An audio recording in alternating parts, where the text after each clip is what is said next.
तो एक बार फिर से आप तमाम न्यूज मॉनिटर के दोस्तों का दर्शकों का स्वागत है। खैर मकदम है। आज 10 जनवरी की तारीख है, शनिवार का दिन है, शनिचर का दिन है, लिहाजा बहुत सारी खबरें हैं। उन तमाम खबरों की चर्चा करेंगे, लेकिन बेहद कम समय में, ताकि आपका बेशकीमती वक्त जो है जाया ना हो, बर्बाद ना हो। सबसे पहले और सबसे महत्वपूर्ण और जरूरी खबर की बात करते हैं। लोकल बॉडी इलेक्शन यानी नगर निकाय चुनाव की तारीखें नजदीक आने वाली है। कभी भी जो है इसकी घोषणा हो सकती है। इस बीच राज्य निर्वाचन आयोग ने जो है वो आरक्षण जो सूची है, जो रोस्टर है, वो जारी कर दिया है। उसके मुताबिक 48 नगर निकायों में से 25 जो नगर निकाय हैं वो रिजर्व हैं, यानी कि आरक्षित हैं। रांची का मेयर सीट जो है एसटी पुरुष और महिला दोनों के लिए जो है रिजर्व रखा गया है। इसी तरह पुरुष भी इसमें शामिल हो सकते हैं। और राज्य निर्वाचन आयोग ने साफ तौर पर यह बताने की कोशिश की है कि उसके तरफ से जो है पूरी तैयारी मुकम्मल हो गई है। अब कभी भी इसकी घोषणा हो सकती है। और हाईकोर्ट का जो है डायरेक्शन भी है कि जल्द से जल्द आपको जो है निकाय चुनाव कराना है। लेकिन बीजेपी इस निकाय चुनाव का विरोध कर रही है। निकाय चुनाव से मुराद ये है कि वो दलीय आधार पर चुनाव कराना चाहती है, साथ ही ईवीएम के आधार पर वो चुनाव कराना चाहती है। बैलेट पेपर का वह विरोध करती रही है। जिस शुरू से ही भारतवर्ष में जो है बैलेट से चुनाव होते रहे हैं, लेकिन जब से ईवीएम आया है उस पर कई तरह के आक्षेप आरोप लगे हैं। लिहाजा झारखंड की हेमंत सोरेन सरकार इस आक्षेप से बचने के लिए जो है बैलेट पेपर से चुनाव करा रही है। लेकिन बीजेपी का कहना है कि ये गलत है। ईवीएम से होना चाहिए और दलीय आधार पर जो है पॉलिटिकली आधार पर यह चुनाव होना चाहिए। लेकिन सरकार या फिर आयोग इस बात को मानने को तैयार नहीं है। बहरहाल, लौटते हैं दूसरी खबरों की तरफ। झारखंड विधानसभा का जो है बजट सत्र जो है 18 फरवरी से शुरू होकर के 19 मार्च तक चलेगा। और बजट जो है, झारखंड का जो बजट है, 24 फरवरी को जो है वो पेश किया जाएगा। और कल कैबिनेट की बैठक में इस पर जो है मुहर लगी है। और ये बात स्पष्ट तौर पर है कि झारखंड में जो बजट सत्र बेहद महत्वपूर्ण है। और इस बजट सत्र में जो है कई तरह की जो प्रस्ताव है, विधेयक है, वो लाए जाएंगे। इस बीच कल कैबिनेट ने कुल 30 प्रस्तावों को मंजूरी दी है, जिसमें कई प्रस्ताव शामिल थे। जिसमें यह भी कहा गया है जो राज्य कर्मचारियों के लिए स्वास्थ्य बीमा, जिसमें कैशलेस की सुविधा थी, वो कैशलेस की जगह जो है अब जो राज्यकर्मी है वो 5 लाख रुपए तक एडवांस ले सकते हैं, उससे इलाज करा सकते हैं।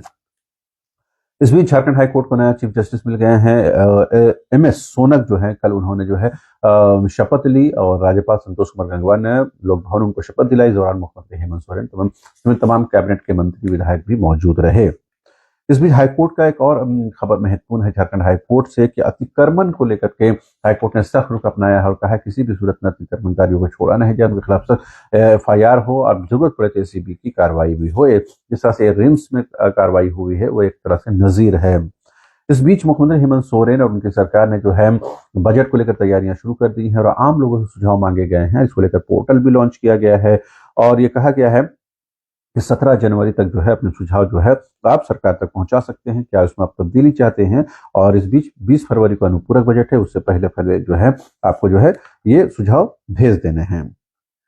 एक और महत्वपूर्ण खबर है कि जो साउथ अफ्रीकी देश है नाइजर, वहां पर अपहरित झारखंड के बगोदर के 5 मजदूर जो है 8 महीने बाद सकुशल जो है वो स्वदेश लौट आए हैं। हालांकि वो घर नहीं पहुंचे हैं, लेकिन वो 1-2 दिनों में घर भी लौट आएंगे।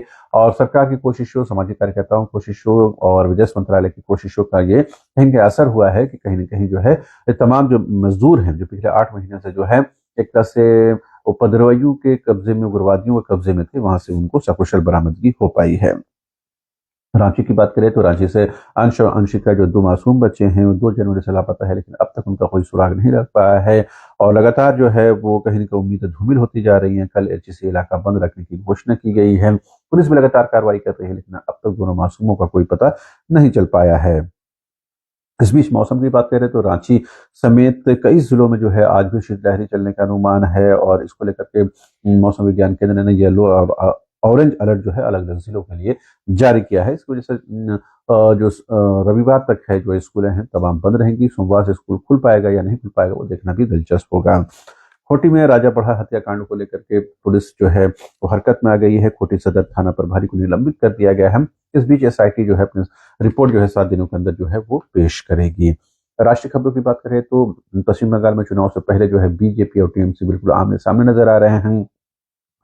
टीएमसी का जो आईटी सेल है उसके हेड जैन के आवास पर ईडी की छापेमारी और को लेकर के कहीं न कहीं दिल्ली और कलकत्ता में जो भारी हंगामा हो रहा है। इस बीच ममता बनर्जी मुख्यमंत्री ने जो है ईडी के खिलाफ 2 एफआईआर दर्ज कराया है। ईडी भी जो है कोर्ट पहुंची है और पूरे मामले की सीबीआई से जांच कराने का आग्रह किया है। तो अब देख सकते हैं कि कोलकाता चुनाव या यूं कह सकते हैं वेस्ट बंगाल चुनाव से पहले किस तरह से राजनीति जो है वो हावी है। सीधे सीधे वहां पर मुख्यमंत्री जो है सड़क पर उतर गई हैं। बीजेपी जो है वो कहीं पर उनका गंभीर आरोप लग रहे हैं कि वो जो है केंद्रीय जांच एजेंसियों का मिसयूज कर रही है, खास करके ईडी का इस्तेमाल गलत तरीके से कर रही है और ठीक चुनाव से पहले इसका इस्तेमाल हो रहा है। तो जाहिर सी बात है कहीं ना कहीं लोकतंत्र के लिहाज से इस तरह के आक्षेप लगना, आरोप लगना ठीक नहीं है। बहरहाल अगर केंद्रीय जांच एजेंसियों को शक है तो अपने तौर पर कार्रवाई कर सकती है, लेकिन ठीक चुनाव से पहले वो भी आईटी सेल के हेड के यहाँ छापेमारी कहीं ना कहीं शंका जरूर उत्पन्न करती है। बहरहाल उम्मीद करनी चाहिए कि लोकतंत्र में चुनाव के को लेकर के जो लेवल प्ले है वो बिल्कुल इक्वल रहे, ताकि जो पार्टियों को चुनाव लड़ने में आसानी हो सके। ऐसा नहीं हो कि एक तरफ जो है तमाम सुविधाएं हों और दूसरी तमाम बंदिशें हों, जिससे कहीं ना कहीं चुनाव जो है वो एक तरफा हो जाता है। बहरहाल अभी के लिए इतना ही। आप तमाम दर्शकों का एक बार फिर से शुक्रिया।